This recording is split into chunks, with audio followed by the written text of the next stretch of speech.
अबे ऐसा लगता है कि पंडा फोन पे बात करते रहता है भगवान से कि कौन से दिन कहाँ मिलेगा। हमारे दिमाग में डाला जाता है शनिवार है हनुमान जी की तरफ चले जा, मंगलवार है शंकर भगवान की तरफ चले जा, गुरुवार है फलाना लक्ष्मी की तरफ चले जा, इतने बजे जाना, इतने बजे मंदिर में जाना, इतने बजे पूजा करना। बिरसा मुंडा ने बोला मैं ऐसे भगवान को नहीं मानता हूँ जो ब्राह्मणों की मानता है। हिंदू राष्ट्र का मतलब होता है आदिवासी मुक्त भारत। जो इस देश को हिंदू राष्ट्र घोषित करना चाहते हैं उसका दूसरा मतलब होता है आदिवासी मुक्त भारत, यानी बगैर आदिवासियों का देश। जिस दिन आदिवासी वनवासी हो जाएगा उस दिन दलित, ओबीसी और अल्पसंख्यक स्वर्गवासी हो जाएंगे। 1993 में भारत सरकार ने संयुक्त राष्ट्र संघ में एक प्रस्ताव भेजा जिसमें लिखा है कि भारत में आदिवासी रहते ही नहीं है। इसका मतलब ये होता है कि भारत में आदिवासी नहीं है और भारत के आदिवासी नागरिक भी नहीं। तो इन लोगों ने आपकी पहचान को भी खत्म कर दिया, आपकी नागरिकता को भी खत्म कर दिया। लोगों ने आरोप लगाया कि बाबा साहब ने संविधान में आदिवासियों को डिफाइन नहीं किया। ये बात गलत है। ನನ್ನ ಗೋಂಡಿ तेले वड़की करना ना,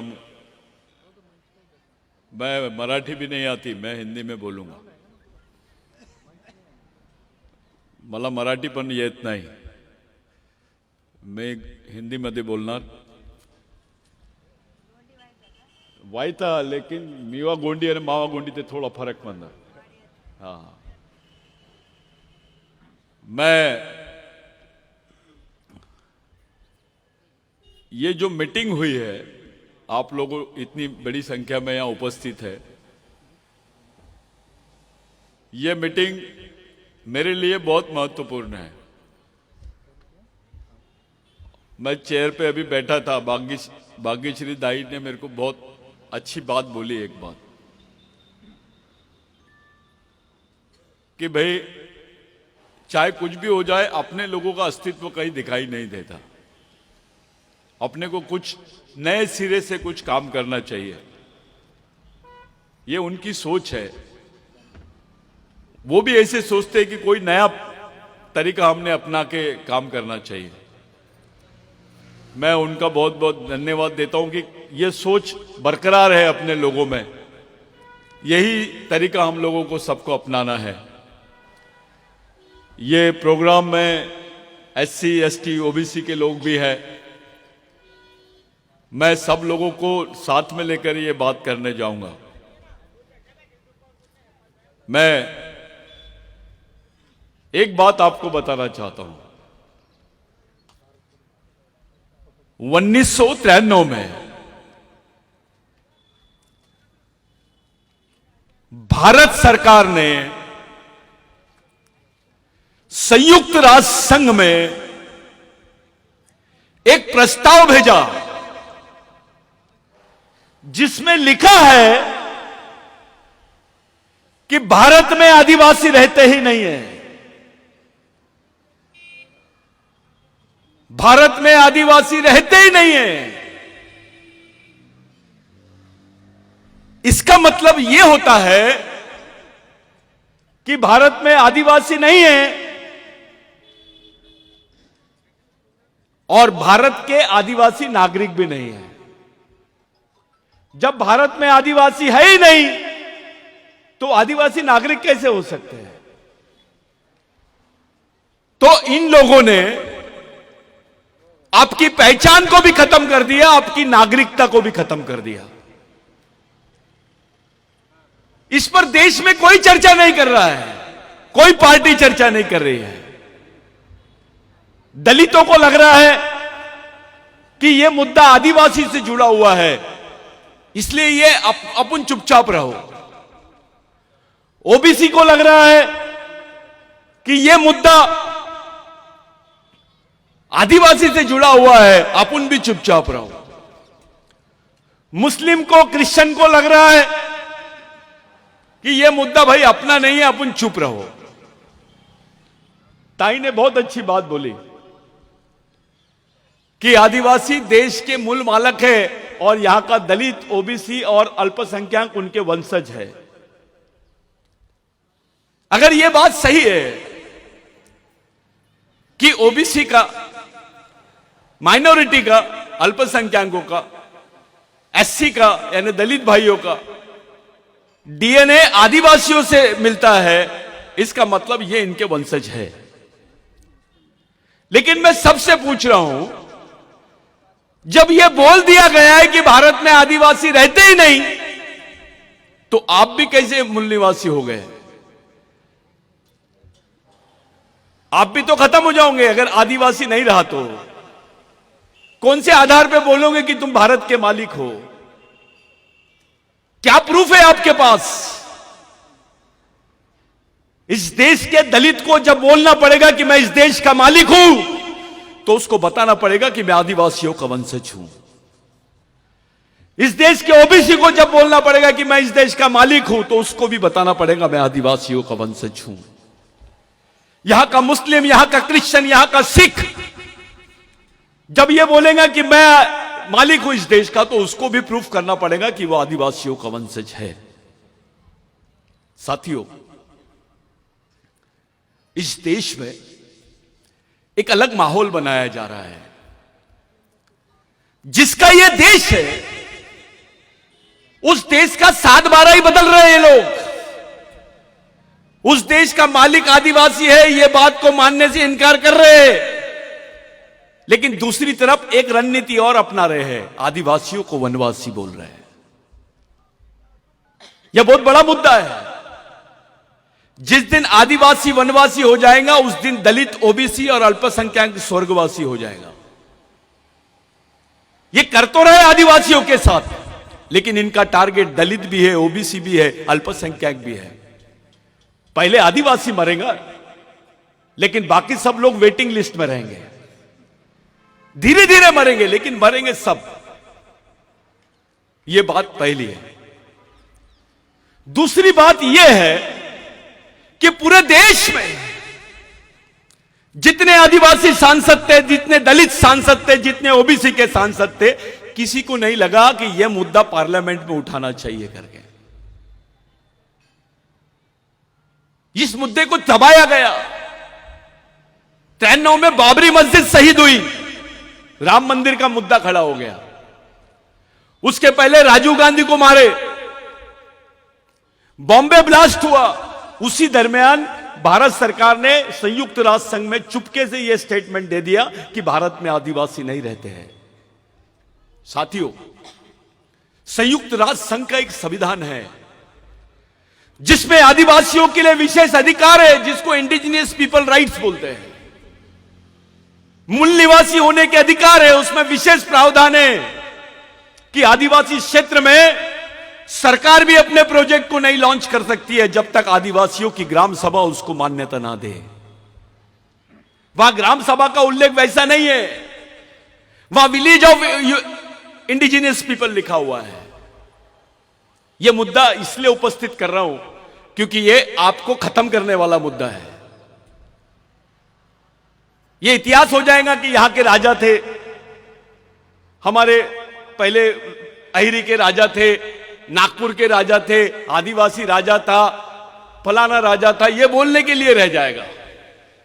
क्योंकि अब जो तुम्हारा बच्चा पैदा होगा वो आदिवासी नहीं रहेगा। यह पहले समझ लो। तुम जो सोच रहे हो, जो तुमको आज आरक्षण है, आप अनुसूचित जनजाति के करके नहीं है, आप आदिवासी हो करके है। आपको 5वीं अनुसूची के अधिकार मिले हैं, आपको जमीन पे प्रोटेक्शन मिला है। आप अनुसूचित जनजाति के हो करके नहीं, आप आदिवासी हो करके मिला है। डॉक्टर बाबा साहब अंबेडकर ने संविधान की जो डिबेट हुई, जयपाल मुंडा ने जब यह प्रश्न उठाया कि आदिवासियों को आदिवासी बोला जाए, तो बाबा साहब ने उसका इंटरप्रिटेशन किया कि आदिवासी, पूरे देश के आदिवासियों को एक जगह लाने के लिए अनुसूची बनाई गई है, जिसको शेड्यूल बोला गया है। उसका हिंदी में अनुवाद गलत हुआ है कॉन्स्टिट्यूशन में। बाबा साहब ने बोला to consolidate, to make consolidate the tribes of India, all tribes of India. I am framing a schedule to define them who are Adivasis. इसलिए डॉक्टर बाबा साहब अंबेडकर ने उनको शेड्यूल ट्राइब बोला। लोगों ने आरोप लगाया कि बाबा साहब ने संविधान में आदिवासियों को डिफाइन नहीं किया। यह बात गलत है। बाबा साहब ने संविधान में प्रावधान रखने के पहले संविधान पूर्व बहस में, जिसको प्री कॉन्स्टिट्यूशन डिबेट बोलते हैं, उसमें बाबा साहब ने रखा, जिसको 2011, 2010-11 में सुप्रीम कोर्ट ने कंफर्म किया कि आदिवासी ही देश के मूल मालिक है और वो प्रथम नागरिक है। साथियों, आदिवासियों के संबंध में सुप्रीम कोर्ट बोलने के बाद भी गवर्नमेंट नहीं मानती है। इस देश की व्यवस्था संवैधानिक व्यवस्था है। यहां संविधान बनाया बाबा साहब ने। सुप्रीम कोर्ट से बड़ा कोई कोर्ट नहीं है, कोई कोर्ट नहीं है भारत में। सुप्रीम कोर्ट के बोलने के बावजूद भारत सरकार यह मानने को तैयार नहीं है कि आदिवासी इस देश के मूल मालिक है। हमारे बैल सांसद जाते पार्लियामेंट में और चुपचाप बैठते हैं, कुछ नहीं बोल रहे हैं और चुपचाप काम करते हैं वनवासी करके। अबे तेरे अंदर का बाबूराव शेरमाके का खून मर गया क्या? टंट्या भील का खून मर गया क्या? बिरसा मुंडा का खून मर गया क्या? गुंडा धुर का खून मर गया क्या? बाबा साहब का खून मर गया? क्या बात है रे भाई? तेरे साथ तेरी आने वाली पीढ़ी को भी खत्म करने का षड्यंत्र देख रहा है और तुम बंदर जैसे चुपचाप बैठ के देख रहे हो कि क्या चल रहा है देश में। ये इसलिए बोल रहे हैं कि भारत में आदिवासी नहीं रहते हैं। भाग्यश्री ताई, ये बहुत इंपॉर्टेंट बात बता रहा हूं, क्योंकि भारत विश्व में पहला देश है जिसने बोला है कि हमारे पास लैंड बैंक है। पैसे की बैंक नहीं, जमीन का बैंक है। और ये जमीन की बैंक किसकी है? ये किसकी जमीन के भरोसे बात कर रहे हैं? ये आदिवासियों की जमीन के भरोसे बात कर रहे हैं। कोई ताली वाली मत बजाओ। ये आपकी जमीन को बोल रहे हैं ये लैंड बैंक है।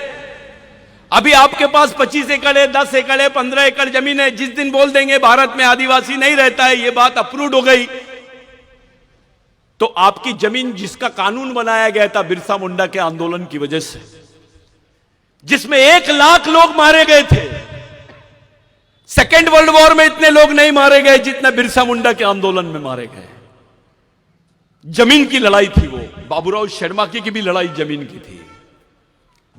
अहिरी से उस तरफ रामाकुंडम, गढ़चिरौली, चंद्रपुर, आदिवासी औरतों को ब्लाउज नहीं पहनने दिया जाता था, अपना छाता नहीं ढाक सकते थे। वो ढाकने के लिए भी टैक्स देना पड़ता था, क्योंकि व्यवस्था ब्राह्मणवादियों के हाथ में थी। राजा भले आदिवासी था।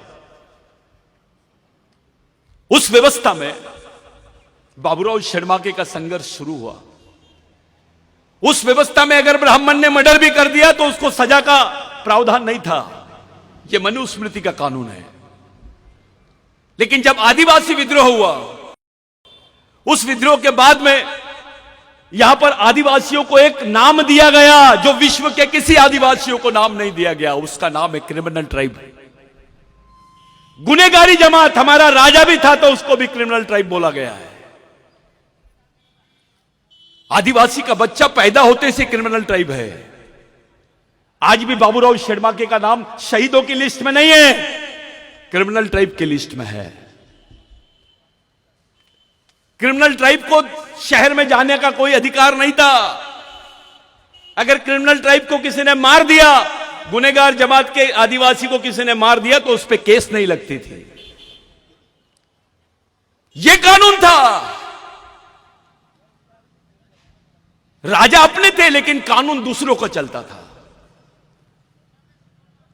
हमारे लोगों को इस क्षेत्र को दंडकारण्य बोलते हैं। दंडकारण्य का मतलब यह होता है कि जिनको सजा दी जाती थी उनको यह क्षेत्र में रखा जाता था। आज भी किसी को ट्रांसफर करना है, कोई ऑफिसर ज्यादा वहां पर यह कर रहा है तो उसको गढ़चिरौली भेज देते हैं, अहिरी भेज देते हैं, आलापल्ली भेज देते हैं। ये कौन सी जगह है सजा देने के लिए? जिसको ओपन प्रिजन बोलते हैं, खुली जेल। खुली जेल यानी गढ़चिरौली। इस संघर्ष को अंजाम दिया था उस वक्त बाबूराव शेड़माके ने। बाबूराव शेड़माके अपने जमींदारी को छोड़ा, गोंड को साथ में लिया, माड़िया को साथ में लिया, दलित को साथ में लिया, ओबीसी को साथ में लिया, मुस्लिम पठान को साथ में लिया और आंदोलन छेड़ा। बाबूराव शेड़माके के आंदोलन ने ये जो पश्चिमी क्षेत्र है चंद्रपुर तक, वहां के दलित के पास, आदिवासी के पास, ओबीसी के पास, मुस्लिम के पास जो जमीन आई है वो बाबूराव शेड़माके के आंदोलन की वजह से आई है। उस आंदोलन के बाद ही तुमको सरकार ने जमीन के पट्टे दी। 1911 के पहले के रिकॉर्ड चेक कर लो। तुम्हारा भगवान कौन है? कौन से भगवान ने तुमको जमीन दिया? किनके आंदोलन की वजह से तुम्हारे हाथों में जमीन आई? उस वक्त तो आरक्षण नहीं था, उस वक्त कोई नौकरी के साधन नहीं थे, सिर्फ मजदूरी करते थे लोग। उसका साधन जिंदा रहने का यानी जमीन ही थी। वो जमीन भी हमारे पास से अब जाने वाली है। ये एमएलए भी रहेगा, मिनिस्टर भी रहेगा, क्लास 1 अधिकारी भी रहेगा, कलेक्टर भी रहेगा, तो उसका बच्चा आदिवासी नहीं रहेगा।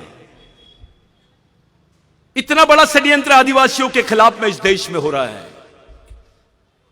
हिंदू राष्ट्र का मतलब होता है आदिवासी मुक्त भारत। जो इस देश को हिंदू राष्ट्र घोषित करना चाहते हैं, उसका दूसरा मतलब होता है आदिवासी मुक्त भारत, यानी बगैर आदिवासियों का देश। जब तक इस देश में आदिवासी है, इस देश का नाम कोई बदल नहीं सकता, क्योंकि उसका भूमालक आदिवासी है। ये आदिवासियों को ही हटाना चाहते हैं, इसमें कोई बचने वाला नहीं है। हमारे लोग कभी बोलते हैं ये एमएलए ने काम नहीं किया, वो एमएलए ने काम नहीं किया, वो देख नहीं रहा। ये तो छोटी बात है। ये देवेंद्र फडणवीस सरकार ने बोल दी कि 75,000 बोगस को नौकरी से नहीं निकालेंगे। 75,000 बोगस को नौकरी से नहीं निकालेंगे, ये स्टेटमेंट दिया तो हमारी आंख खुल गई। ये तो गलत बोल रहा है। तो पहला सवाल तो ये 75,000 बोगस आदिवासी कैसे बने? इनके पास सर्टिफिकेट किसने दिया? इसके बारे में कोई बात नहीं करता है। एक ऐसा आदमी जो तुम्हारी सर्टिफिकेट लेता है, जाति का दूसरा प्रमाण पत्र बना के झूठा प्रमाण पत्र बनाता है, ऐसे, और वो तुम्हारे नौकरियां लेता है, उसका उपभोग करता है, ऐसे आदमी को तुम लोग बोगस आदिवासी बोलते हैं। लेकिन तुम्हारे समाज में ऐसा आदमी भी है जो तुम्हारा ही आरक्षण लिया है, कलेक्टर बना है, मिनिस्टर बना है, आमदार बना है, जिला परिषद सदस्य बना है, डॉक्टर बना है, इंजीनियर बना है, और समाज के बारे में नहीं सोचता है। तुम्हारा ही आरक्षण लिया है, तुम्हारा ही भाई है। अगर वो बोगस आदिवासी है तो ये गद्दार आदिवासी है, जो तुम्हारे समाज के बारे में नहीं सोचता है। थोड़ा पढ़ लिख लिया तो नागपुर भगता है, शहर में जाता है, बड़ा बंगला बनाता है, टीवी और बीबी में रह जाता है। उसको समाज से कोई लेना देना नहीं है। एक आध बार चंदा दे दिया तो उसको ऐसा लगता मैंने बहुत बड़ा काम कर लिया। अबे तेरा बच्चा आदिवासी नहीं रहेगा। अपनी औकात थी क्या यहां बात करने की? जब तुम आदिवासी ही नहीं रहोगे तो तुम्हारा क्या होने वाला है, थोड़ा सोचना शुरू कर दो। तुम्हारी पहचान खत्म, तुम्हारा अस्तित्व खत्म।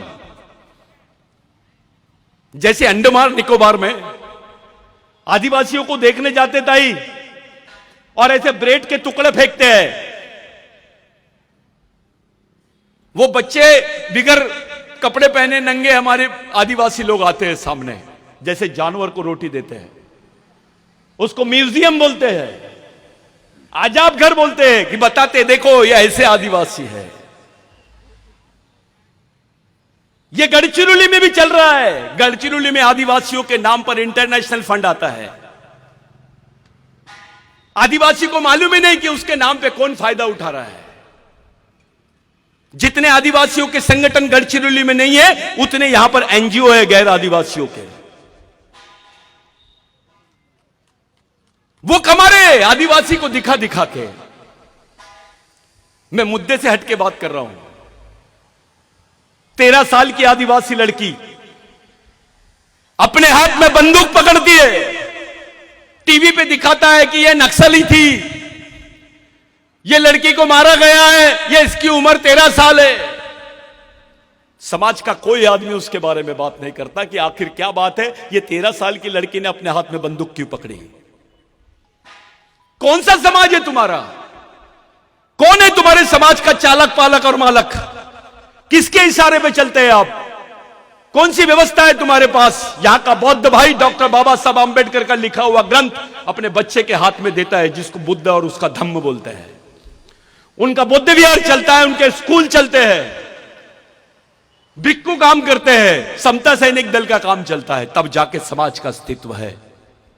यहां का मुस्लिम भाई 4 साल की उम्र में अपने बच्चे को मदरसा में लेके जाता है, उनके भी स्कूल चलते हैं, बच्चों को जमात में लेके जाते हैं। वो अपने बच्चे के हाथ में कुरान शरीफ देता और बोलता, बेटा ये तेरे जीने मरने का रास्ता है, इसको लेके चल। यहां का ब्राह्मण भाई अपने बच्चे के हाथ में वेद देता है, कुरान देता है और बोलता है इसको चला। आज तो व्यवस्था उनके हाथ में है। मैं आपसे पूछता हूं, आपके बच्चे ने बोला मैं कौन हूं, मेरा इतिहास क्या है, मेरा वंश क्या है, मैं किस वंश का हूं, मेरा क्या इतिहास है, मैं कौन हूं, मेरे दोस्त कौन है, मेरे दुश्मन कौन है, मेरे को कैसे जीना है। आपको पूछा आई मला एक पुस्तक देऊन दे, नाकुन उंदी किताब सिम्मा दाई नाकुन किताब सिम नावा जीवनसाठी बती तरी सीसी में मुन्नेटसाठी, मेरे आगे के जीवन के लिए कुछ मेरे को दे। क्या देंगे तुम लोग? क्या है तुम्हारे पास अपने बच्चों को देने के लिए? ऐसा समाज, सिर्फ शादी में 100 लोग 5000 लोग दिखते हैं और मैयत में 5 लोग, इसको समाज नहीं बोलते हैं। एक तरफ गोंड भाग रहा है, एक तरफ प्रधान भाग रहा है, एक तरफ माड़िया भाग रहा है। बे तेरा खून एक है, तेरा डीएनए एक है, तेरी संस्कृति एक है, तो समाज भी एक होना चाहिए। बाबूराव शर्मा के ने बोला था, जो आदमी अपने भाई को भाई नहीं समझता मैं उसको गांडू समझता हूं। वो नामर्द है जो अपने भाई को नहीं पहचान सकता, वो दुश्मन को कैसे पहचानेगा। ये बाबूराव शर्मा के ने बोला है। क्या लगता था बाबूराव शर्मा के आपका? चलो आप अपने भाई को बोलो कि मेरे लिए तू फांसी के तख्ते पे चढ़ जा, अपने बाप को बोलो, अपने बेटे को बोलो, अपनी बहन को बोलो कि मेरे लिए फांसी के तख्ते पे चढ़ जा, नहीं चढ़ेगा। लेकिन बाबूराव शर्मा के तुम्हारे लिए फांसी के तख्ते पे चढ़ा, खत्म हो गया। वो उसकी बीबी थी, उसके बच्चे थे, उसके मां थी। यहां के गोंड ने नहीं बताया कभी कि कहां है बाबूराव शर्मा के का परिवार। यहां के प्रधान ने नहीं बताया कभी बाबूराव शर्मा के का परिवार कहां है। यहां के माड़िया ने नहीं बताया, और बाबूराव शर्मा के जो आंदोलन में लोग थे उन्होंने भी नहीं बताया। इतना बेईमान समाज है ये, जिसको उनके परिवार का भी पता नहीं है। बाबूराव शर्मा के बाद उसके बच्चे का, उसके परिवार का क्या हुआ, कोई नहीं बताता है। मैं रिसर्च कर रहा हूं। सुबेरे बाबूराव शर्मा के को फांसी की सजा होती है और दोपहर में फांसी के तख्ते पे खड़ा कर देते हैं। यह विश्व का पहला केस है। कोई भी सजा आफ्टर 24 आवर्स होती है, लेकिन 2 घंटे में बाबूराव शर्मा के को इन्होंने फांसी के तख्ते पे चढ़ा दिया। पहली बार फांसी का फंदा टूट गया, दूसरी बार चढ़ाया, और तीसरी बार मरने के बाद उसके कोई अवशेष नहीं बचना चाहिए, ऐसे मनुवादी चाहते थे। उन्होंने उसको चूने की भट्टी में डाला, क्योंकि बाबूराव शर्मा के सभी जगह बोलता था कि राज हमारा है तो व्यवस्था भी हमारी होनी चाहिए। यह सच्चाई थी उसकी। हमारे दिमाग में डाला जाता है कि यह शनिवार है, हनुमान जी की तरफ चले जा, मंगलवार है, शंकर भगवान की तरफ चले जा, गुरुवार है, फलाना लक्ष्मी की तरफ चले जा, इतने बजे जाना, इतने बजे मंदिर में जाना, इतने बजे पूजा करना। अबे ऐसा लगता है कि पंडा फोन पे बात करते रहता है भगवान से, कि कौन से दिन कहां मिलेगा। बिरसा मुंडा ने बोला, मैं ऐसे भगवान को नहीं मानता हूं जो ब्राह्मणों की मानता है, मैं ऐसे भगवानों को ब्राह्मणों के घर का कुत्ता समझता हूं। यह सच्चाई थी बिरसा मुंडा के विचारों में। अलग अलग भाग रहे हैं हम, मैं ये संगठन का अध्यक्ष हूं, मैं वो संगठन का सचिव हूं। अबे इधर आ, मैं तेरे को इंटरनेशनल अध्यक्ष बना देता, क्या कर लेगा। आप लोग बोल रहे थे सुरजागढ़ की बात, भाग्यश्री ताई ने मेरे कान में बोली एक बात, मेरे को बहुत अच्छा लगा। वो सहमत नहीं है इन बातों से, लेकिन मेरा एक सवाल है, क्या हमारे आमदार मिनिस्टर इस कंडीशन में है कि इतनी बड़ी ताकत से लड़ सकते हैं मोदी से, आप आरएसएस से लड़ सकते हैं आप? इतनी बड़ी ताकत है तुम्हारे पास एमएलए लेकिन समाज नहीं है। मैं ये संघटन का हूं, आपला घेरे, आपला वेगळा झंडा ठेव, आपण प्रधान आहो, आपला वेगळं ठेव रे, आपण तो राजगोंडा हो। अबे ये गांडूगिरी कहां से लाए, ये सोच कहां से आई तुमको? ये तो नपुंसक सोच है। आता आपण आपला पूजा उजा करू, आपण सब करेंगे, तुम में और ब्राह्मण में क्या फर्क पड़ गया? अबे लड़ाई के मैदान में अगरबत्ती लगाएगा तो बचेगा कि मरेगा?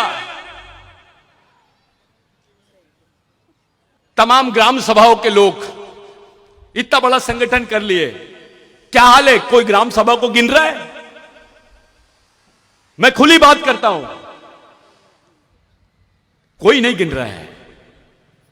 इस बेल्ट में जितने लोग कारगिल में नहीं मरे, उतने आदिवासी इस क्षेत्र में मरे हैं, चाहे वो पुलिस वाली हो या नक्सलवादी हो।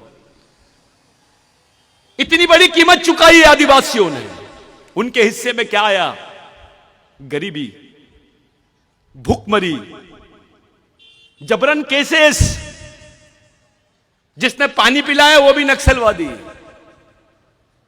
13 साल की लड़की नक्सलवादी। अबे क्या है ये?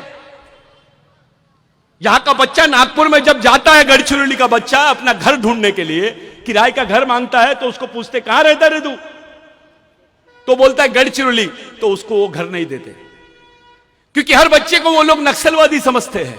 आदिवासियों की पहचान बना दी गई है। मुसलमान ने कुछ किया तो आतंकवादी, और आदिवासी ने कुछ किया तो नक्सलवादी। ऐसी सोच बना रहे पूरे देश में, हम समझ ही नहीं पा रहे हैं। ओबीसी को लगता है आदिवासी को बोल रहा ना, अपन चुप रहो। अबे तेरी पहचान आदिवासियों के भरोसे है।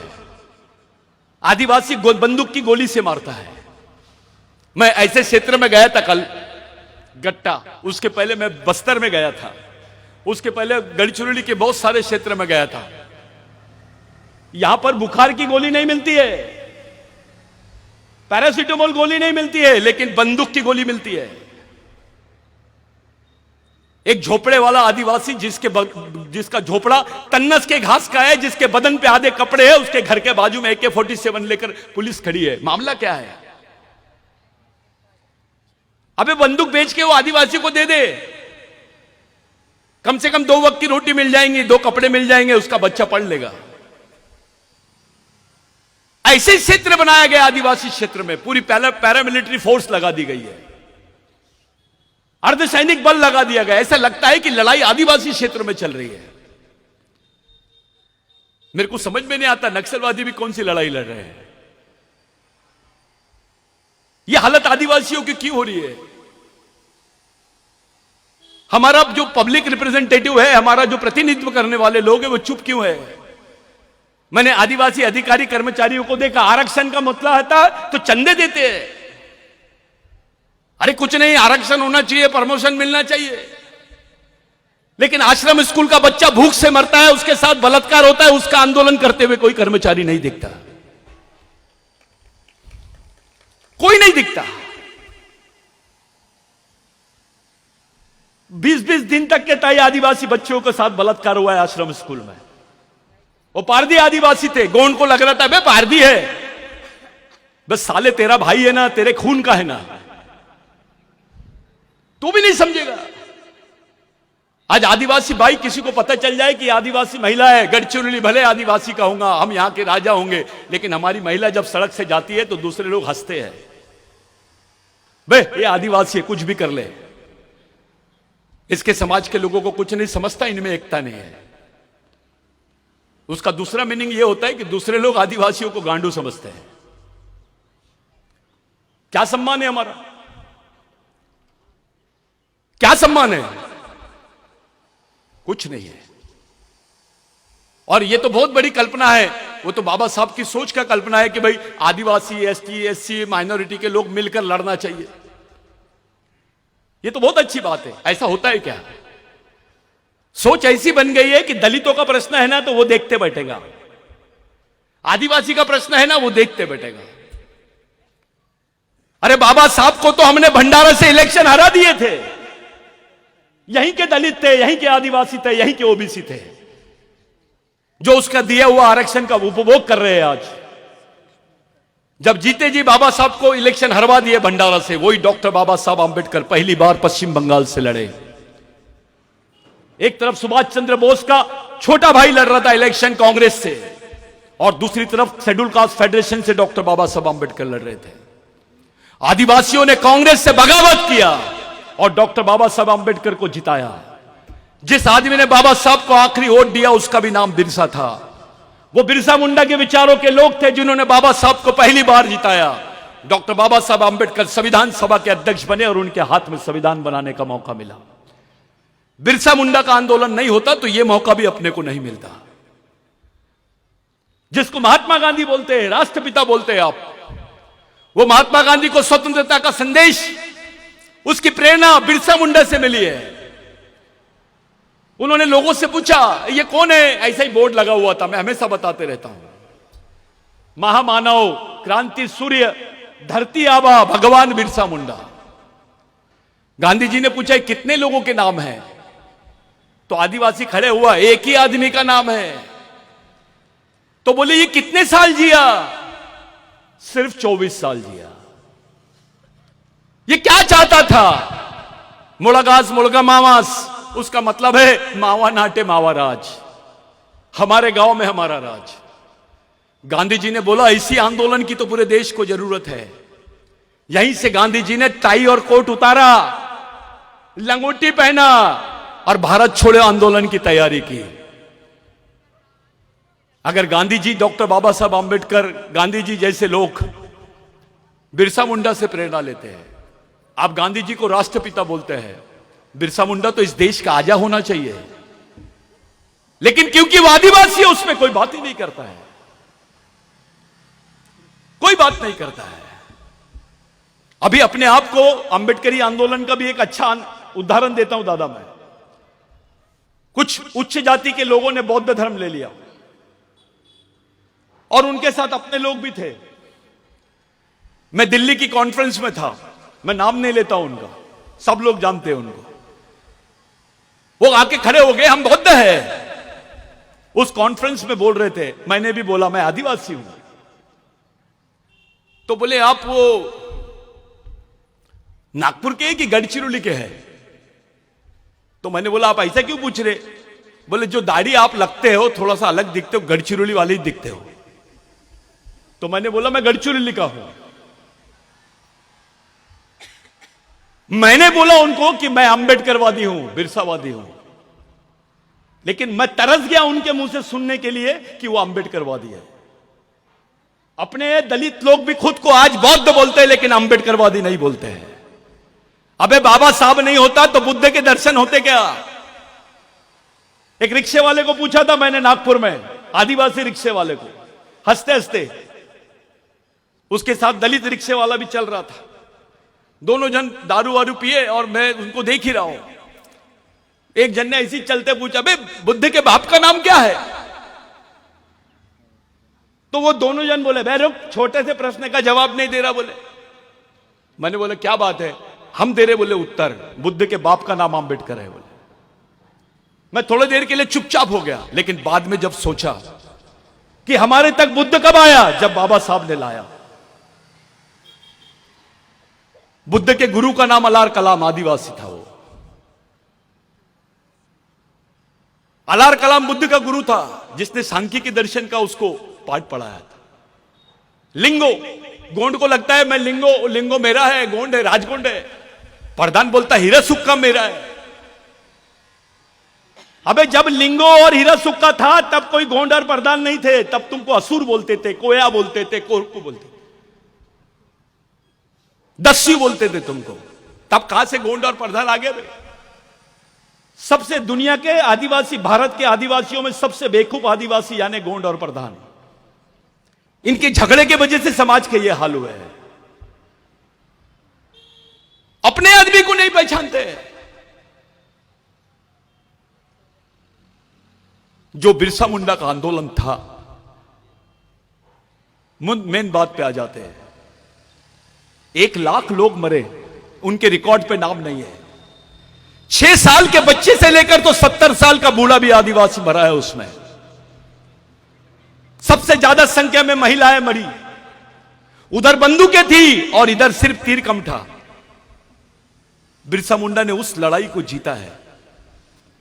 उस लड़ाई का नतीजा था कि ब्रिटिश गवर्नमेंट इंग्लैंड में जाके एक कानून बनाई जिसको लैंड एक्विजिशन एक्ट बोलते हैं, जिसको भूमि संपादन अधिनियम बोलते हैं, जिसमें लिखा हुआ है कि आदिवासी की जमीन गैर आदिवासी नहीं ले सकता है, और गैर आदिवासी तो क्या सरकार भी नहीं ले सकती है।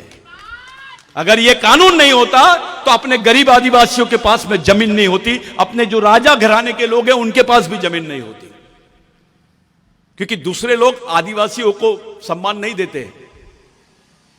मैं बोलूंगा ये आदिवासी डॉक्टर है, ये आदिवासी इंजीनियर है, ये भाग्यश्री ताई हमारी आदिवासी रॉयल फैमिली से आती है, अपना ही आदमी उसको सम्मान देता है, दूसरे लोग नहीं देते।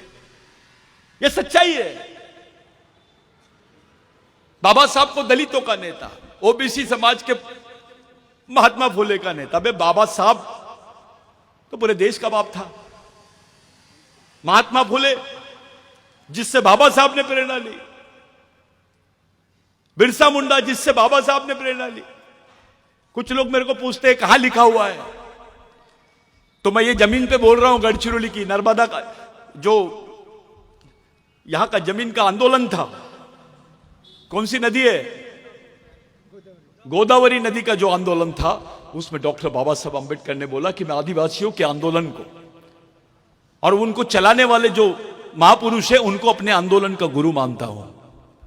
बाबा साहब ने बिरसा मुंडा का स्पेसिफिक नाम नहीं लिया था, लेकिन उसका एक ही आंदोलन चल रहा था पूरे पश्चिम बंगाल में। तब झारखंड, पश्चिम बंगाल, उड़ीसा और बिहार एक ही प्रीमाइसेस में थे, जिसको नॉर्थ प्रोविंस बोलते हैं।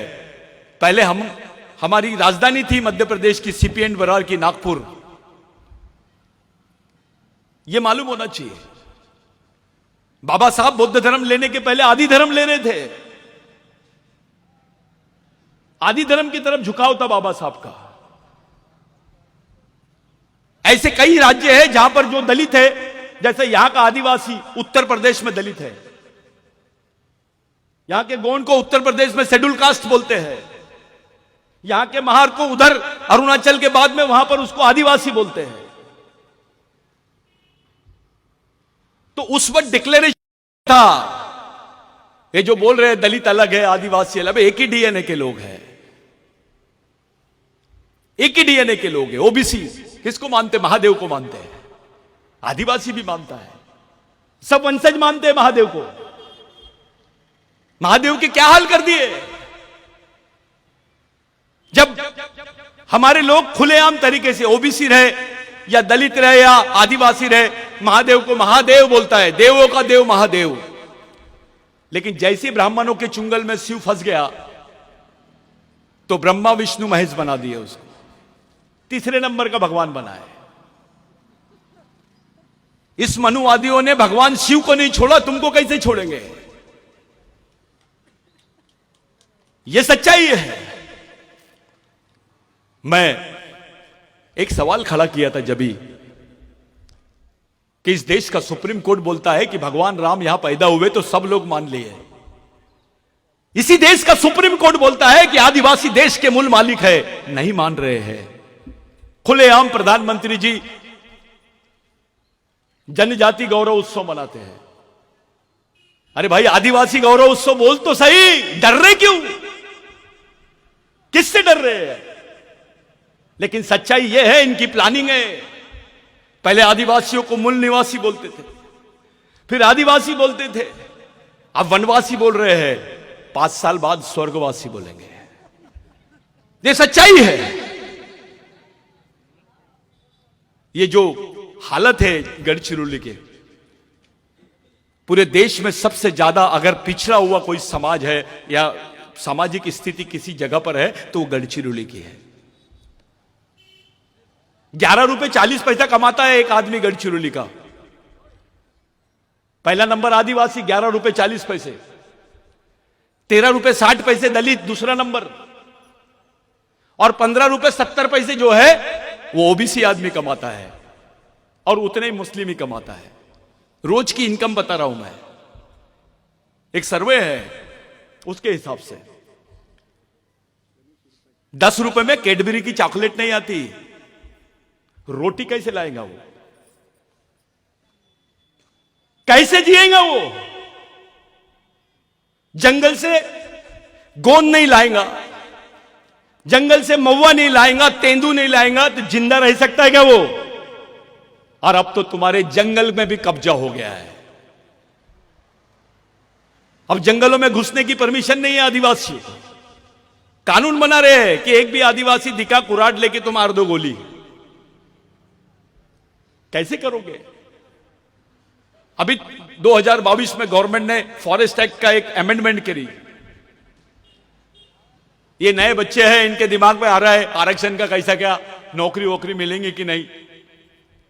आरक्षण बंद हो जाएगा दलितों का, आदिवासियों का, ओबीसी का। अगर आरक्षण खत्म हो गया, अगली लड़ाई कौन सी लड़ेंगे ये बताओ मेरे को। कौन सी लड़ाई लड़ेंगे तुम आरक्षण खत्म होने के बाद? क्या करेगा दलित बताओ? कुछ सोच रहे हैं? ओबीसी कुछ सोच रहा है? ओबीसी की तो ऐसे हाल कर दिए कि खाना उगाता है वो, जोतता है, किसान है, और आत्महत्या कर रहा है वो। जो दूसरों को खाना खिलाता है उसको आत्महत्या करना पड़ रहा है। दलित को गांव से भगा भगा के मार रहे हैं। महाराष्ट्र में थोड़ी ठीक है, देश में घूमो। और आदिवासियों को तो डायरेक्ट नक्सलवादी बोलो और मारना शुरू कर दो। शहर में ज्यादा चिल्ला रहा क्या, अर्बन नक्सलवादी बोल दो उसको। अरे आमदार को छोड़ रहे नहीं है, डॉक्टर को नहीं छोड़ रहे, इंजीनियर को नहीं छोड़ रहे। तुम्हारी जनरेशन कैसी रहेंगी यहां पर सुरक्षित, उस पे बात करो। अगर तुम्हारा खासदार नहीं बोल पा रहा इसका मतलब उसको डर है। किसका है? कौन है जो उसको बोलने नहीं दे रहा है? तुम्हारी बात नहीं रख पा रहे तुम। खुले तरीके से अपने आदमी से मिल भी नहीं सकते हम। ये सुरजरगढ़ का अकेला प्रोजेक्ट नहीं है, 25 प्रोजेक्ट है, उससे ज्यादा है। 44,000 हेक्टेयर जमीन गवर्नमेंट एक्वायर करेंगी, 27 गांव उड़ जाएंगे, करीब करीब 19,000 लोग हमेशा हमेशा के लिए खत्म हो जाएंगे। 62,000 हेक्टेयर जमीन तुम्हारी छीन ली जाएंगी, आधा गढ़चिरौली साफ हो जाएगा। उसके 2-3 साल 4 साल बाद शहर एरिया में प्लान बनेगा, और जो शहर में गढ़चिरौली में रह रहे हैं, अच्छा सूट पहन रहे हैं, वो वेटिंग लिस्ट में है। कहां रह रहे हो तुम? कौन सी जगह पे रह रहे हो? वहां के हालात क्या है? कोई पूछता है? खुल के बात नहीं कर पाते, पत्रकार खुल के लिखता नहीं है, टीवी खुल के बताती नहीं है, ना तुम्हारे पास मीडिया है। सोशल मीडिया पे ज्यादा बात किए तो कोई भी एक लड़के ने गलती कर दिया तो उसको, एक लड़की को अभी कुछ दिन पहले अंदर कर दिया उसको। सोशल मीडिया पे उसको चिढ़ आई, उसने कुछ डाल दी, सामने वाले ने एफआईआर कर दिया। तुम्हारे मोबाइल ब्लॉक कर देते हैं। तुम्हारे बच्चे पढ़े लिखे रहेंगे, वो जाएंगे कहां? कौन सोचेगा? अगर सरकार तुम्हारे बारे में सोच रही नहीं है तो समाज के लोगों का फर्ज है कि उसके बारे में सोचे। लेकिन यहां तो समाज नाम की चीज ही खत्म हो गई है। सिर्फ संगठन नाम की चीज है, पार्टी नाम की चीज है। कभी बैठ के सोचे क्या कि हमारे बच्चों का क्या होगा, अपनी आने वाली जनरेशन का क्या होगा? चलो यहां पे जितने आदिवासी है उसमें से एक जन खड़ा होकर बताओ, अगर आरक्षण खत्म हो गया तुम्हारे जमीन के अधिकार खत्म हो गए, तुमको आदिवासी नहीं है ऐसा डिक्लेयर कर दिए, उसके बाद तुम जिंदा कैसे रहोगे और कौन सी लड़ाई लड़ोगे? लाओ, किसी को भी लाओ, कोई पंडित को लाओ, पीएचडी करने वाले को लाओ, किसको भी लाओ, मेरे को समझा के जाए वो।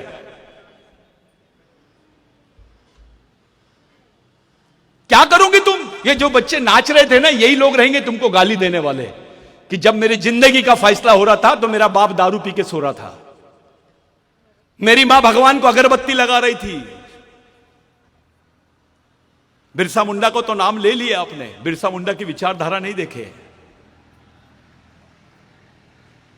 बिरसा मुंडा ने बोला जल जमीन जंगल और सम्मान मांगने वाली चीज नहीं है, इसको हासिल करने के लिए छीनना पड़ता है और उसके लिए एक व्यापक वातावरण बनाना पड़ता है। उसके लिए संगठन की नहीं, मिशन की जरूरत पड़ती है। बिरसा मुंडा ने बोला कि जिस समाज की सामाजिक समस्या नहीं होती है उसकी कोई समस्या नहीं होती है, और जिस समाज की सामाजिक समस्या होती है उसकी समस्या ही समस्या होती है। तुम्हारी सामाजिक समस्या यह है कि तुम आपस में बटे हुए, जाति के नाम से, पार्टी के नाम पे, क्षेत्र के नाम पे, संगठन के नाम पे, नेता के नाम पे। जिस दिन समाज की आंतरिक समस्या सॉल्व हो जाएंगी, सब सॉल्व हो जाएंगी। थोड़े देर के लिए एक उदाहरण देता हूं। मेरे पास कल कुछ लोग मेरा घेराव किए, अरे सतीश पेंदाम बहुत बड़ी बड़ी बातें करता है, आदिवासियों के बारे में बता, यहां के आदिवासियों के बारे में बोल, हम कैसे बचेंगे उसके बारे में बता।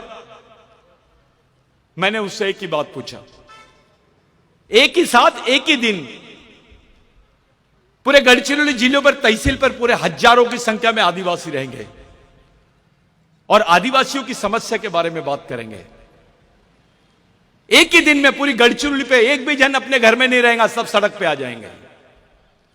कहां भागेगा कलेक्टर? कहां भागेगा नेता? कहां भागेंगी पुलिस? इतनी बड़ी संख्या में होने के बावजूद, इतना बड़ा आदिवासी परिवार होने के बावजूद आदिवासी खामोश है और देख रहा है उसके भाई को पीट रहे हैं। इतना मरा हुआ समाज तो नहीं है भाई। दलित भाइयों में भी एक अंबेडकरी भाई को कुछ बोले तो नीला झंडा पकड़ के निकल जाता है वो। 5 घर रहे भी तो चले जाते कलेक्टर ऑफिस और कमिश्नर ऑफिस, क्योंकि बाबा साहब की सोच है उनके दिमाग में। हमारे आदमी ने तो बाबूराव शर्मा के को समझा ही नहीं, किताब लिख देता है बाबूराव शर्मा के राजगोंड, एक लिखता है प्रधानांचा वारिस, एक लिखता है माड़िया गोंड। अब ये सोच है कि मजाक है? बाबूराव शर्मा की सोच को उसका विस्तार कर रहे हैं कि उसको कम कर रहे हो, तुम उसको खत्म कर रहे हो। मैं 3 मुद्दे बहुत महत्वपूर्ण रख रहा हूं, चाहे वो ओबीसी रहे, दलित रहे, मुस्लिम रहे, कोई भी रहे। 3 साल बाद में किसी के भी लायक गढ़चिरौली रहने लायक नहीं रहेगा, क्योंकि गढ़चिरौली की 70% जमीन जो है वो कारखाने में तब्दील हो जाएंगी। भारत का सबसे बड़ा मिनरल क्षेत्र जो है, यहां पे जो माइनिंग क्षेत्र है वो गढ़चिरौली बनने वाला है। एक एग्जांपल देता हूं, अभी जो चालू है ना काम सुरजागढ़ का, इतने सारे, इससे समझ में आता है कि 200 सवा 200 करोड़ रुपए रोज का वो काम है। नेपाल देश है, 200 करोड़ रुपए रोज की इनकम नहीं है, उसकी रेवेन्यू नहीं है, पाकिस्तान की रेवेन्यू नहीं है, बांग्लादेश की नहीं है। गढ़चिरौली एक देश बन गया है, देश में। भारत के किसी भी कोने में जाओ और बताओ मैं गढ़चिरौली से आया हूं, तो पहले नीचे ऊपर देखता है। महिला ने भी बोली कि मैं गढ़चिरौली से आई हूं, तो उसको भी नीचे ऊपर देखते हैं। यह पहचान बना दिए है, चाहे ओबीसी हो, एससी हो या एसटी हो या मुस्लिम हो। मेरे भाइयों, अपने बच्चों को कैसे बचाओगे इसके बारे में पहला बताओ। अगर आरक्षण खत्म हो गया, तुम्हारी पहचान खत्म हो गई, अंतरराष्ट्रीय संविधान में भी बोल दिया गया कि आदिवासी भारत में नहीं रहते हैं, तो आज भारत के संविधान में बाबा साहब था, जयपाल मुंडा था, तो तुमको कुछ मिल गया। बाबूराव शर्मा के था, टंट्या भील था, राघोजी भांगरे था, बिरसा मुंडा था तो तुमको कुछ मिल गया, महात्मा फुले था करके कुछ मिल गया। 2025 में इंटरनेशनल कॉन्स्टिट्यूशन बनने जा रहा है। अब इंटरनेशनल कॉन्स्टिट्यूशन यानी अंतरराष्ट्रीय संविधान, वे भारत के संविधान में तुम्हारा स्थान नहीं है। तुम्हारे को 5वीं अनुसूची के अधिकार है, 75 साल बाद भी तुमको नहीं मिल पा रहे हैं। तुम्हारा आरक्षण था, दूसरों को दे दिए। अगर अंतरराष्ट्रीय संविधान में लिख दिया गया कि आदिवासी भारत में नहीं है तो तुमको कौन सी सुविधा मिलेंगी और तुम जिंदा कैसे रहोगे? ये गढ़चिरौली के लोग कपड़े पहन के हैं, थोड़ा अंदर जाओ, बस्तर बॉर्डर पे जाओ, छत्तीसगढ़ में जाओ, झारखंड में जाओ, उड़ीसा में जाओ। मैं ऐसे घर बताता हूं जहां मैं जाता हूं 3 दिन में एक बार खाना बनता है, 3 दिन में एक बार खाना बनता है। मैंने लॉकडाउन में आदिवासियों को घास पकाते हुए देखा हूं, पत्थरों को उबालते हुए देखा हूं। यह हालत है अपने समाज की। काम नहीं है मेलघाट में लोगों को, भूख से मर रहे हैं ताई, काम नहीं है उनके पास, भूख से मर रहे हैं, 800 रुपए में खून बेच रहे हैं। साला जिस क्षेत्र में सबसे ज्यादा कुपोषण है वहां ब्लड बैंक लगता है, रक्तदान शिविर। बाद में पता चलता है कि सब 800 रुपए में खून बेचते हैं और बेचारे राशन लाते हैं। डॉक्टर बोलता है खाना खाएगा तो खून बनेगा, लेकिन सरकार आदिवासियों को बोल रही है कि खून देगा तो खाना मिलेगा। यह सच्चाई है। ऐसी अवस्था आदिवासियों की है। कोई अपने बच्चों को बेच रहा है, कोई अपनी किडनी बेच रहा है। मैं ऐसे क्षेत्र है जहां पे आदिवासी बच्चे गायब होते थे, उनकी इंटरनेशनल लेवल पे किडनियां बिकती है। आदिवासी का 800 रुपए में खून लेते हैं और इंटरनेशनल लेवल पे 8000 रुपए में बिकता है आदिवासियों का एक बॉटल खून, क्योंकि उसमें रेजिस्टेंस पावर ज्यादा रहता है। ये तुम्हारे समाज के साथ में हो रहा है। ऐसा कौन से समाज के साथ में हो रहा है? कौन सा काम कर रहे हैं तुम? संगठन बनाने से नहीं चलेगा, वैचारिक मिशन खड़ा करना पड़ेगा समाज का।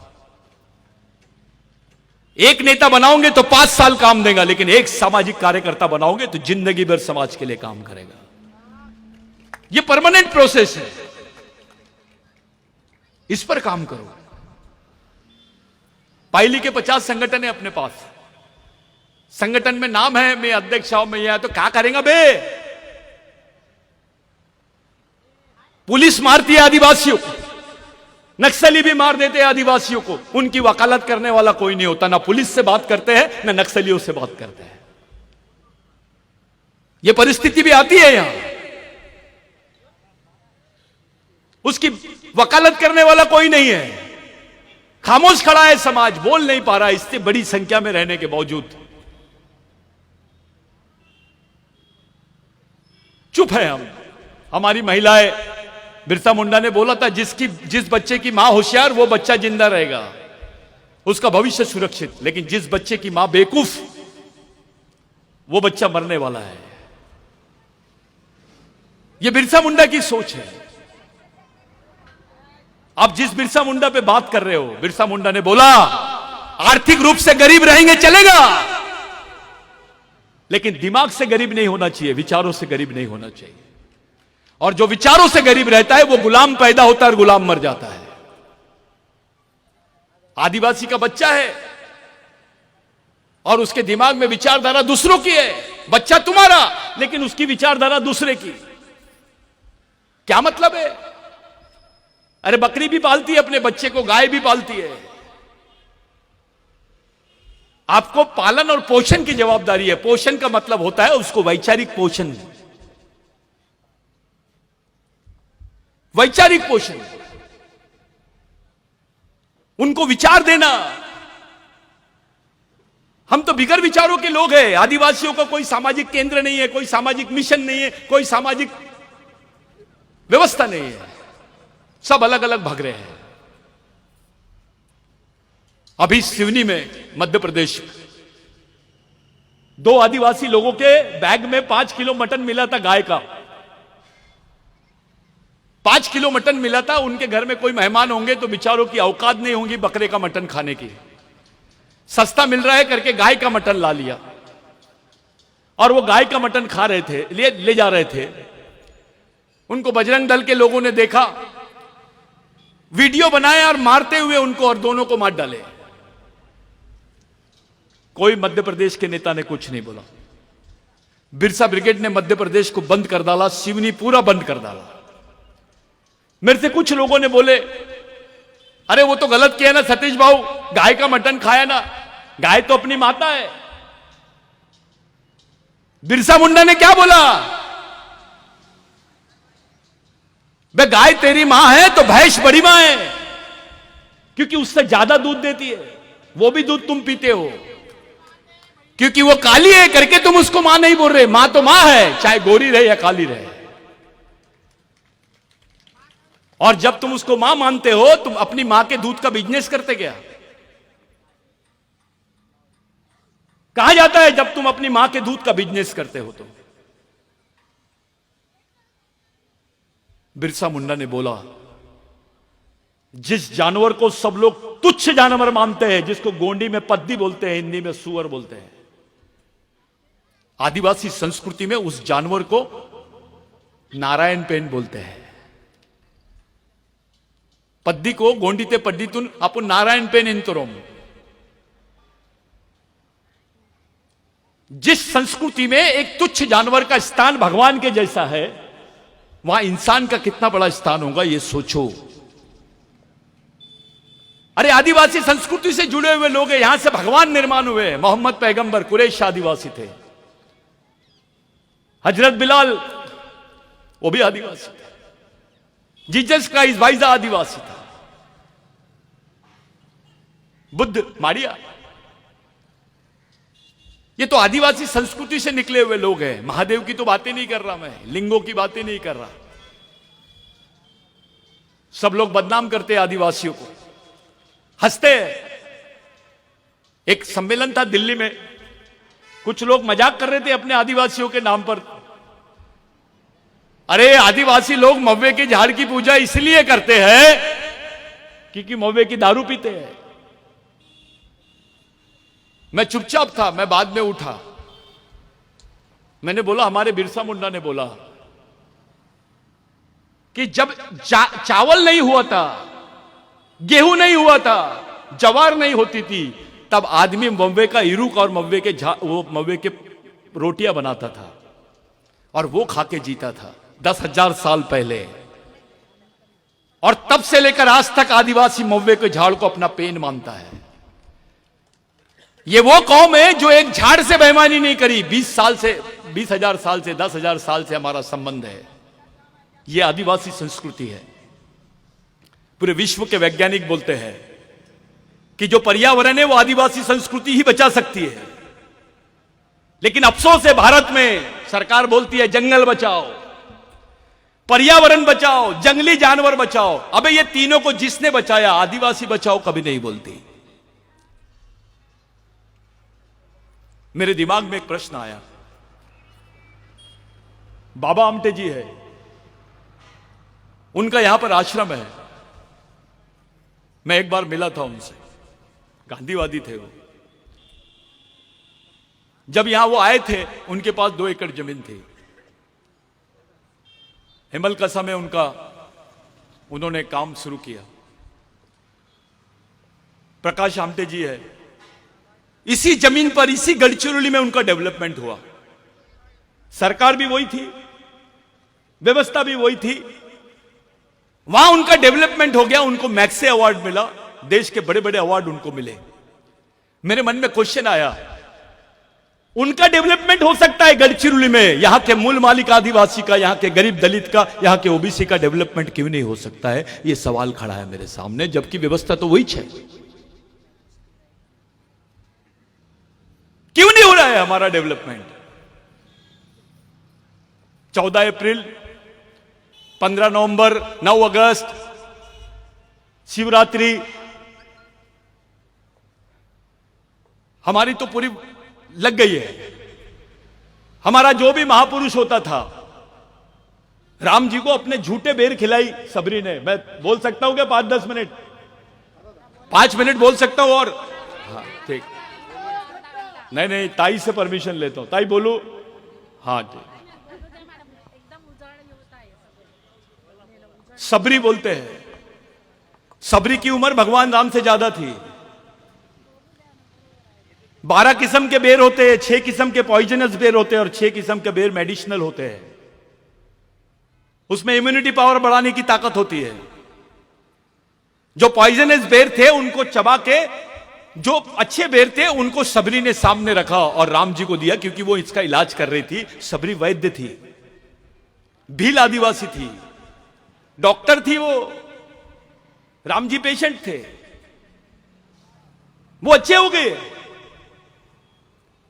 सबरी की उम्र राम जी से बड़ी, लेकिन व्यवस्था देखो। राम भक्त सबरी, राम जी के मां से बड़ी उम्र की लेडी को भगवान के चरणों में रख दिया। जो डॉक्टर है वो पेशेंट के पैर पड़ रहा है।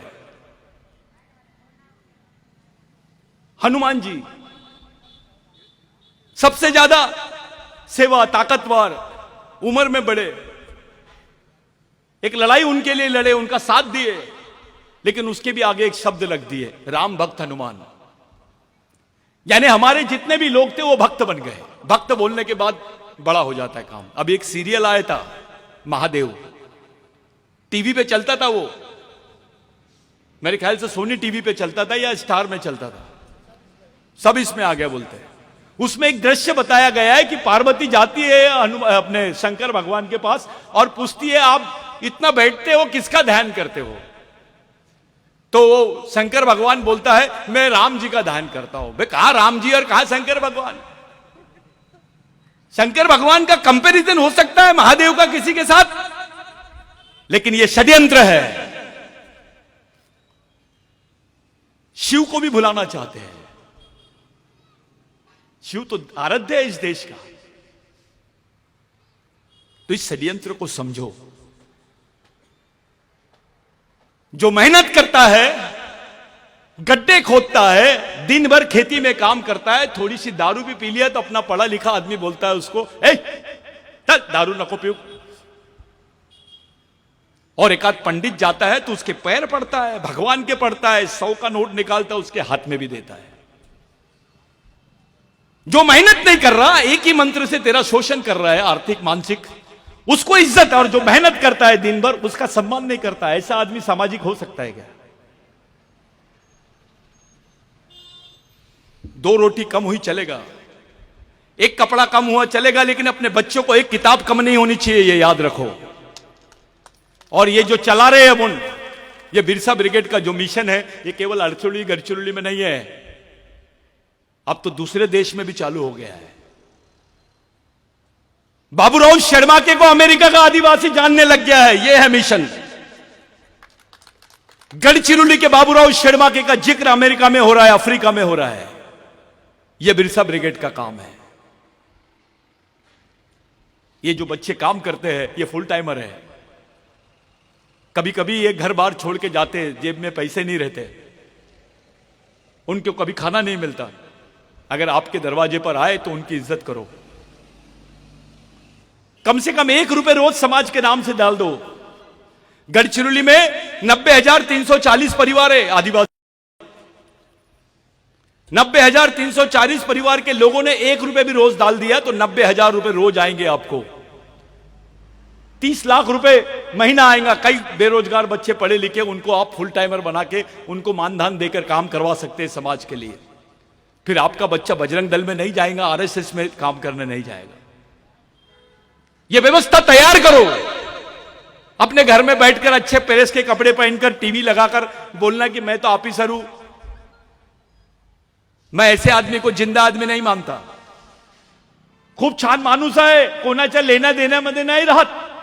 सकाळी उठतो, ऑफिस मध्ये जातो, संध्याकाळी येतो, जेवण करतो, टीव्ही बघतो, एक पॅक मारतो आणि झोपतो। कोणाच्या लेण्या देण्यामध्ये नाही राहत। जो पढ़ा लिखा आदमी होता है समाज का हेडमैन होता है। ये हेडमैन नहीं है, ये तो डेडमैन है, मरा हुआ आदमी है। बिरसा मुंडा ने बोला था, GOD God, G for guardian, O for owner, D for driver, यानी पालक, मालक और चालक। इस समाज का जो पालक, चालक और मालक है वो कर्मचारी है। उसको बिरसा मुंडा ने गॉड बोला, लेकिन उल्टा हो गया, डीओजी डॉग हो गया। वो डॉग यानी कुत्ता, जिसकी अपनी कोई सोच ही नहीं है, जिसकी अपनी कोई सामाजिक सोच नहीं है, वो उसकी जिंदगी कुत्ते की जैसी है, यह बिरसा मुंडा ने बोला है। बाबा साहब के बच्चे मर जाते थे तो बाबा साहब को एक 15-15, 20-20 दिन बाद पता चलता था कि उनके बच्चे का देहांत हो गया है। इसको सामाजिकता बोलते हैं। म्युनिसिपालिटी की गाड़ी आई महात्मा फुले की बॉडी को लेने के लिए, इसको सामाजिकता बोलते हैं। चूने के भट्टे में डाल दिए बाबूराव शेड़बाके को, उसके हड्डियों के छितरे छितरे कर दिए, इसको सामाजिकता बोलते हैं। हंसते हंसते टंटा बिल ने फांसी का तख्ता अपने इस पे बदन पे लगा दिया और बोला, उसको पूछे कि किसके दर्शन करना चाहता है। 22 साल 23 करीब 30 साल से अपनी बहन को नहीं देखा था, अपने घर के लोगों को नहीं पहचानता था बिरसा मुंडा, वो टंटा बिल। उसको पूछिए आप किसको देखना चाहते हो, तो बोले मेरे लिए मेरा समाज भगवान है, एक बार दिखा दो उनको। जो समाज को भगवान समझते थे ये वो लोग हैं। इनकी कुर्बानी की वजह से आप जिंदा है, कोई ऊपर से नहीं आया, कोई आमदेव बाबा, रामदेव बाबा, कामदेव बाबा नहीं आया। बहुत चल रहा है आजकल, अपने लोग पढ़े लिखे, मैं तो रामदेव बाबा कर तो सकाड़ी। अबे रामदेव बाबा को बोल 6 फीट का गुड्डा आदिवासी महिला के जैसा खोल के बता दे, इधर की कमर उधर हो जाएंगी। को रामदेव बाबा नहीं रहेगा, कामदेव बाबा हो जाएगा। आदिवासी आदमी को कोई समझाने की जरूरत नहीं है, उसके खून में ईमानदारी है, उसको किसी शंकराचार्य आवा बावा की जरूरत नहीं है। अपनी संस्कृति को पहचानो, अपने आप को पहचानो, अपने समाज को पहचानो, अपने जीवन को पहचानो, आने वाली पीढ़ी के बारे में सोचो, उसको इंसान बोलते हैं। यह आंदोलन तुमको जमा करके कोई राजनीति के चक्कर में नहीं है। मैं यहां सबके खिलाफ में बोल रहा हूं, हो सकता है यहां से निकलूं, मेरे को निपटा दे, लागू है। लेकिन एक विकेट जाएंगी तो सबकी टीम आउट हो जाएंगी। आपके लिए, मेरे लिए, यह हमारी अंतिम पीढ़ी द्वारा अंतिम पीढ़ी को बचाने के लिए लड़े जाने वाली अंतिम लड़ाई है। अगर यह लड़ाई आप हार गए, इसके बाद भारत में इतिहास में नहीं मिलेगा आदिवासी। जो अपने आप को आदिवासियों के हितैषी समझ रहे हैं, ये उनके लिए भी होमवर्क है। जो अपने आप को आदिवासी का नेता समझते हैं, उनके लिए भी होमवर्क है। जो अपने आप को आदिवासियों का साहित्यिक विद्वान समझते हैं, उनके लिए भी होमवर्क है। जो आदिवासियों का हितैषी समझते हैं, अंबेडकरवादी समझते हैं, उनके लिए भी ये हितैषी है। जो फुले अंबेडकरवाद पे बात करते हैं, उनके लिए भी होमवर्क है कि इस देश में आप बचोगे कैसे विदाउट आरक्षण, विदाउट जॉब। जिंदा रहने की रेमेडी क्या है? गड्ढे खोदने का काम करता है आदिवासी। अब गड्ढे खोदने की मशीन निकल गई है, वो भी काम तुमको नहीं मिलेगा। जिएगा कैसे? वो काम ही नहीं रहेगा तो जिंदा कैसे रहेगा? ये सोचने का समय है। ये ताली बजा के कार्यक्रम में मैं बहुत अच्छा बोल रहा हूं, कोई कव्वाली गाने नहीं आया मैं। मेरे लिए ये शायद हो सकता है मैं अभी यहां से चले जाऊं, कहीं दूसरी जगह जाऊंगा, मैं तो मेरा काम है वो। ये लड़के आपके बीच में है, कोई आपस में झगड़ा मत करो। सब संगठन के लोग एक जगह आओ, बैठो। मैं बड़ा, तू पैगंबर, मैं खुदा, ये वाला कार्यक्रम नहीं होना। ईमानदारी से बैठो, सब एक जगह बैठो। नहीं समझ रहा तो किसी दलित भाई को भी पूछो कि बाबा इसका क्या रेमेडी है। कोई ओबीसी भाई को बुलाओ, कोई मुस्लिम भाई को बचाओ, उनको ये भी समझाओ मैं मर रहा हूं, तू वेटिंग लिस्ट पे है। मैं जल्दी मरूंगा, तू थोड़ा बाद में मरेगा, लेकिन तड़पेगा मेरे से भी ज्यादा, लेकिन मरेगा जरूर। तो ये चीजें सही है।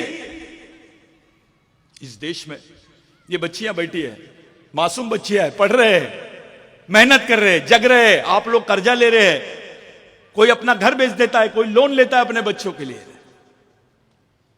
कोई एजुकेशन लोन लेता है। अब तो आदिवासी एजुकेशन ले रहे हैं, लोन ले रहे हैं, उनको भी कहीं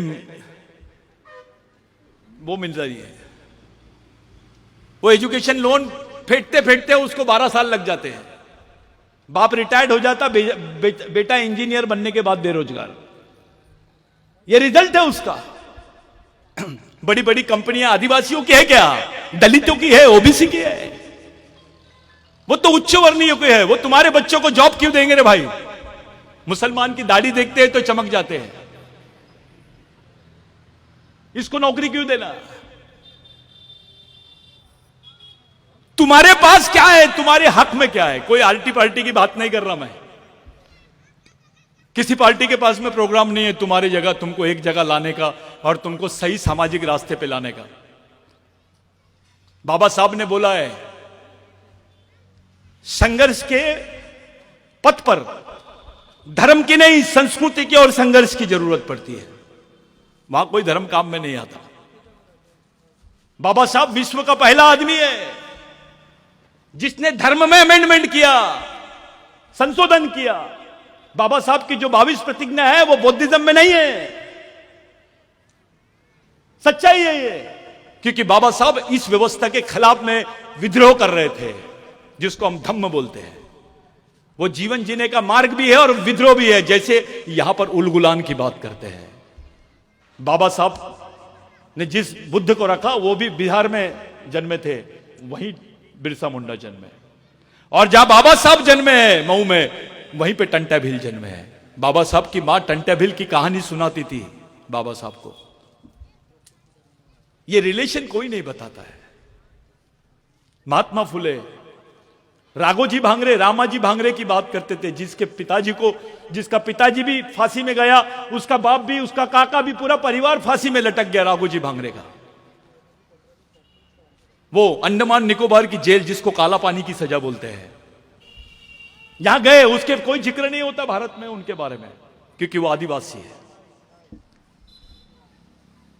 आदिवासी राजाओं को बंदूक की नोक पर लिखने लगा है, चल जमीन सरेंडर कर, तेरा राज खत्म कर। ये बस्तर में हुआ, ये गढ़चिरौली में भी हुआ।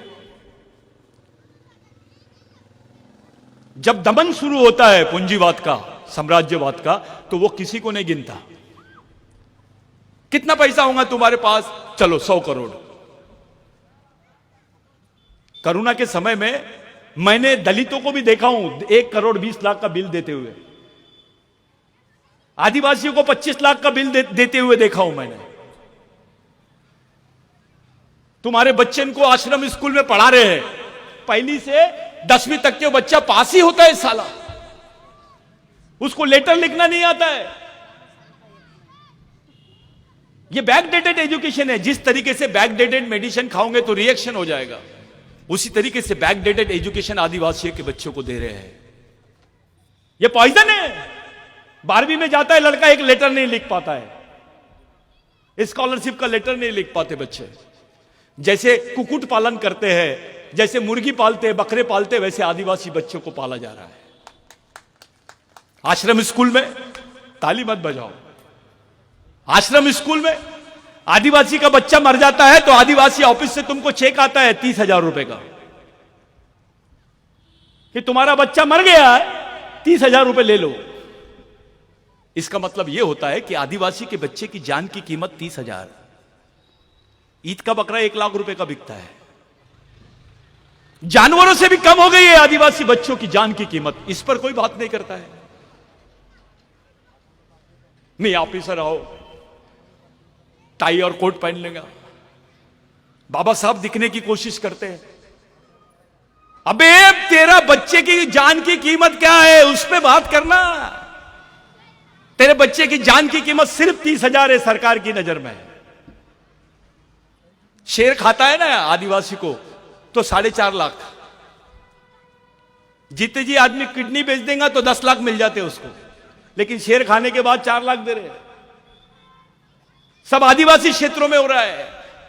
या तो सीआरपीएफ घुसती है या शेर घुसा रहे, बफर जोन डाल रहे। अभी जंगल के नाम पे विस्थापित आदिवासी होगा, नक्सलवाद के नाम पे विस्थापित आदिवासी होगा, माइनिंग के नाम पे विस्थापित आदिवासी होगा, पावर प्लांट बनेगा तो विस्थापित आदिवासी होगा, कोई रेलवे लाइन बनेगी तो आदिवासी विस्थापित होगा, कोई बहुत बड़ा रोडवे बनाएंगे ये लोग तो आदिवासी विस्थापित होगा।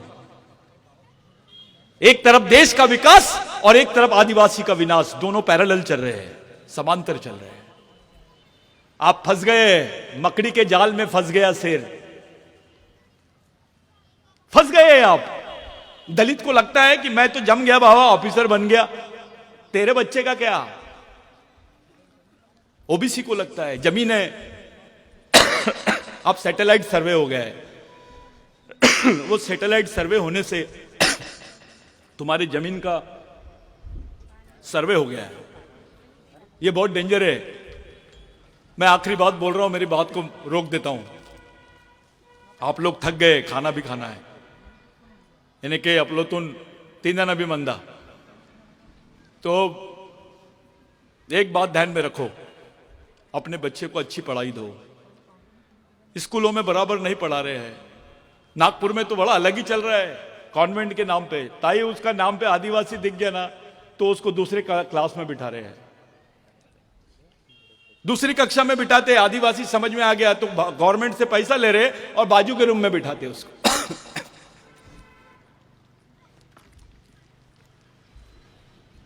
यह हालत है। अपन लोग गरीब है, बहुत बुरी तरह फंसे हुए हैं। अगर आप लोग महंगा महंगा शौक करते हो, आपको अगर कोई चीज बचा सकती है तो वह है सामाजिकता और समाज। वो समाज नाम की ताकत को खड़े कर दो, आप लोग बच पाएंगे, नहीं तो अपने को कोई नहीं बचा पाएगा। अपन फंसे हुए, नेताओं को बोलने से, उंगली करने से कुछ होने वाला नहीं है। हमारी भूमिका क्या है ये बताओ बस। आदिवासी तो लड़ाई में भी नहीं है, वो देश के मुख्य प्रवाह से भी बाहर है, और जो लड़ाई लड़ने का वो दावा करता है उस लड़ाई से भी बाहर है वो। ये सच्चाई है। पूरा देश गढ़चिरौली के लोगों पर देख रहा है, खास करके पूरे देश के आदिवासी गढ़चिरौली पर एक नजर मार रहे हैं कि गढ़चिरौली के लोग बहुत संघर्ष करते हैं, लेकिन यहां परिस्थिति कुछ अलग है। गढ़चिरौली के लोग तो जातिवाद करते हैं, गढ़चिरौली के लोग तो पार्टी के नाम से बटे हुए हैं, गढ़चिरौली के लोग तो अपना या सेक अपना देख, स्वार्थी है, सामाजिक रूप से गद्दार है। यह गढ़चिरौली के आदिवासियों की स्थिति है। गरीब है, दिमाग से भी गरीब है। पूरे देश के आदिवासी तुमकी तरफ एक आस भरी निगाह से देख रहे हैं कि ये हमारे जो भाई लोग हैं कुछ करेंगे तो उसका फायदा पूरे देश में होगा। और उसी एक्सपेरिमेंट को अंजाम देने के लिए हम लोग गढ़चिरौली में काम शुरू किए हैं। अभी सालेकसा, देवरी, कोरची, ये पूरे बेल्ट में हम लोग तैयारी कर रहे हैं। एक दिन एक ही समय पर पूरे गढ़चिरौली में 1 लाख आदिवासी सड़क पर आएंगे और यहां के आदिवासियों की समस्या पे बात करेंगे, ये एक्सपेरिमेंट करेंगे। 1 लाख लोगों को सामाजिक सदस्यता बनाने का हम लोगों ने निर्धार किया है। कोई आए या ना आए, कोई साथ दे या ना दे, गांव गांव जाने का काम हमने शुरू किया है। आप लोग इस मिशन को चलाओ। यहां कोई अध्यक्ष फध्यक्ष नहीं है, राजा का बेटा राजा नहीं और नेता का बेटा नेता नहीं। समाज के गरीब आदमी का भी बच्चा समाज का नेतृत्व करना चाहिए करके यह मिशन खड़ा किया है। आपकी मेहनत, आपकी सोच, आपकी ईमानदारी, आपकी समझदारी ही समाज को बचा सकती है। आओ सब लोग मिलकर काम करते हैं। यहां कोई नेता वेता नहीं है, यह भाग्यश्री ताई का मंच है, संगठन है। ये ताई का है, ये दादा का है, ये भाऊ का है, धुर्वे भाऊ का है, सबका है। ये समाज की संपत्ति है जो विचारों पे चलती है। मेरा ऐसा मानना है पर्सनल। नेताओं के विचारों से समाज बच नहीं सकता। अगर समाज बचेगा तो शहीदों के विचारों से बचेगा, क्योंकि उन्होंने समाज के लिए कुछ दिया है। उन विचारों से हम लड़ सकते हैं, उसी विचारों के आड़ में हम बच सकते हैं।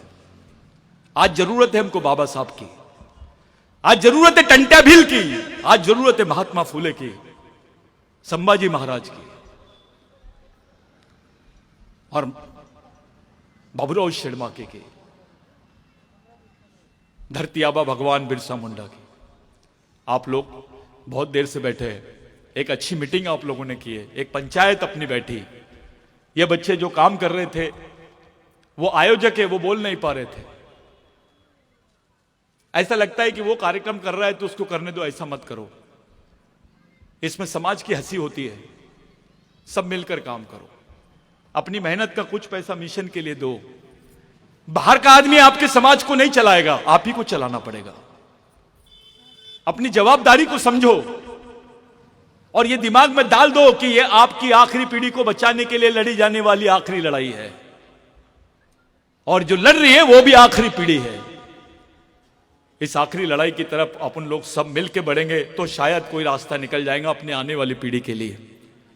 नहीं तो गढ़चिरौली में आदिवासी थे, आदिवासी राजा था, आदिवासी लोग थे, इनको बहुत अधिकार थे, खुश रहे थे, नाच रहे थे, लेकिन अभी गायब हो गए। इतिहास बन जाएंगे हम। कुछ गलत बोल दिया होंगे तो माफी, किसी दिन और हम लोग बैठेंगे, बात करेंगे। आज के लिए मैं यहीं रुकता हूं।